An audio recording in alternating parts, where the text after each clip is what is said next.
Bienvenue dans le Financier, votre rendez-vous économique quotidien. Voici les titres. Belle performance économique au sein de l'Union économique et monétaire ouest-africaine. L'activité économique de l'UEMOA est restée vigoureuse au premier trimestre 2018 avec un PIB qui a progressé à 6,5%. 100 à 200 milliards de francs CFA de prêts dans le secteur du cacao pèsent toujours sur les banques ivoiriennes. Un déficit causé par l'effondrement de près de 40% des cours du cacao durant la campagne 2016-2017. Et puis en fin d'édition, nous ferons le point sur les marchés boursiers du continent.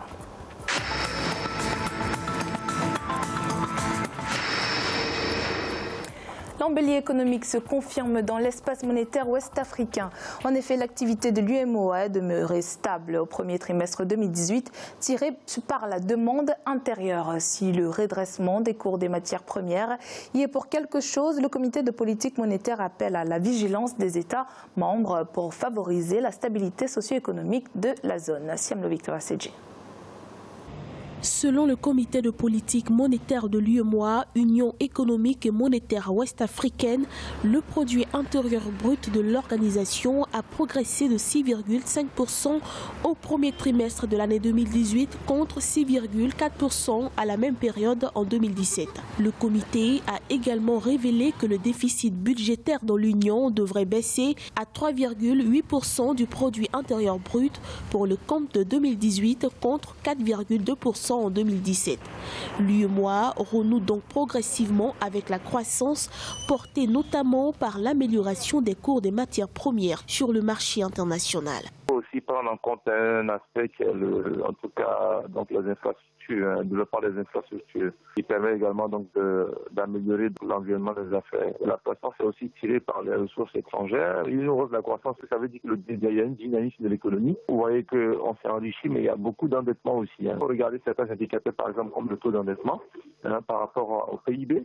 C'est vrai qu'il y a des investissements, mais il y a aussi une partie qui est l'émission d'obligations, etc. dans des monnaies étrangères qui pèsent aussi par rapport à l'endettement. Donc ça veut dire qu'il y a des efforts encore à faire. Dans l'optique de favoriser une meilleure gestion de la liquidité dans la zone, le comité de politique monétaire a annoncé qu'il maintiendra ses principaux taux directeurs à 2,50% et le taux d'intérêt du guichet de prêt marginal à 4,5%. Le coefficient de réserve obligatoire applicable aux banques de l'Union restera également à 3%. Ce sont des mesures pro-croissance. Elles vont soutenir la croissance parce que quand vous avez 4,5% en 2018 pour ces prêts au jour le jour, au lieu de 3,5% en juillet 2015, cela traduit un encouragement du refinancement interbancaire d'abord. Car on encourage les banques à se prêter de l'argent entre elles d'abord. Cependant, la Banque centrale, qui est la banque des banques, reste prête et disponible pour venir à la rescousse des banques en se montrant disponible pour intervenir au cas où il y a des besoins de liquidité. Le comité de politique monétaire de l'UEMOA appelle chaque État membre à poursuivre et à accentuer les efforts de mobilisation des ressources domestiques. Une mesure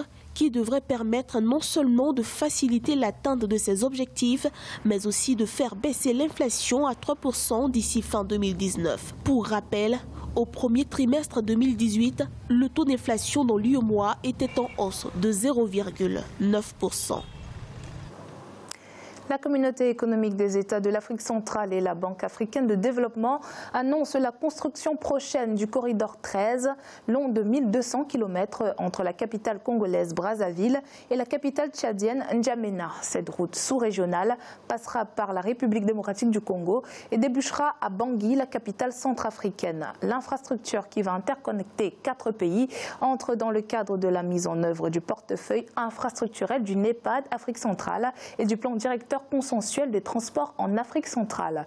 Concernant son financement, il sera assuré par le fonds Africa 50, un fonds stratégique de la BAD.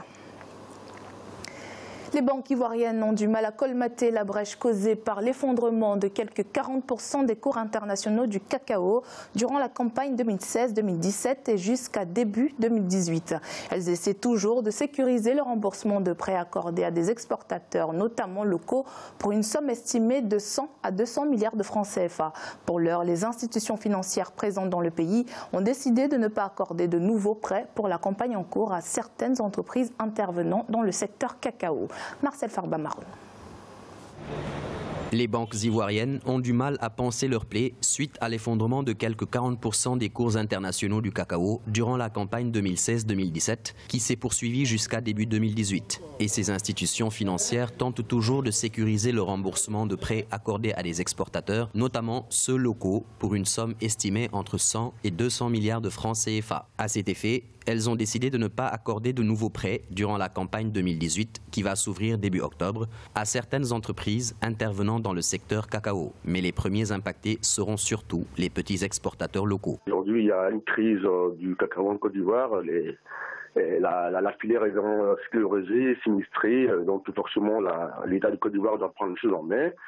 Si les petits exportateurs n'ont pas effectivement l'accès au crédit bancaire pour pouvoir effectivement écouler les marchandises, il y a forcément un problème et forcément la crise va s'accentuer.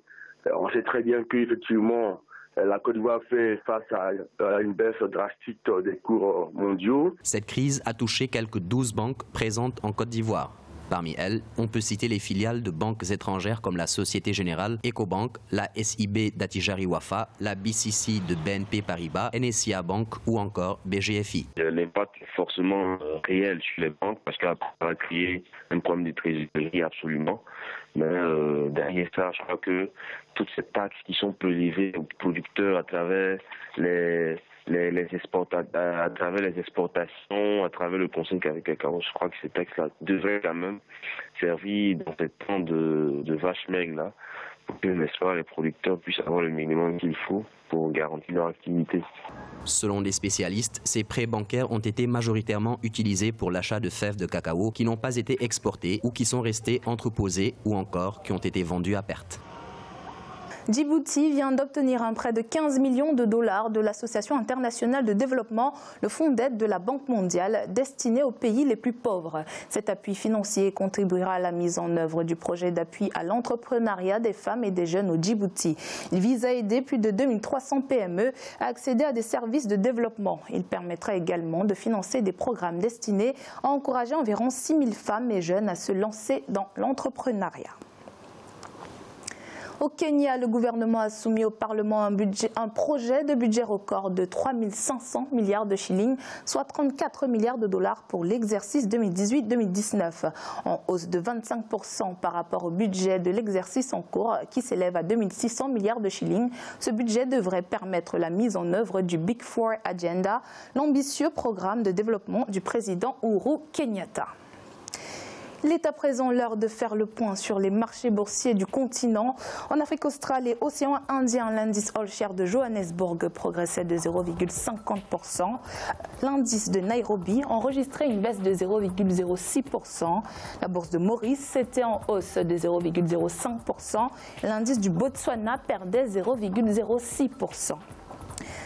En Afrique de l'Ouest et centrale, l'indice nigérian perdait 0,34%. La BRVM d'Abidjan était en hausse de 1,87% et la bourse du Ghana perdait 0,45%. Et en Afrique du Nord, l'indice tunisien était en hausse de 0,04%. L'indice égyptien était stable à 2,18% et la bourse de Casablanca était en baisse de 0,34%. C'est la fin de cette édition du Financial. Merci de nous avoir suivis. On se retrouve bientôt pour un nouveau rendez-vous de l'économie.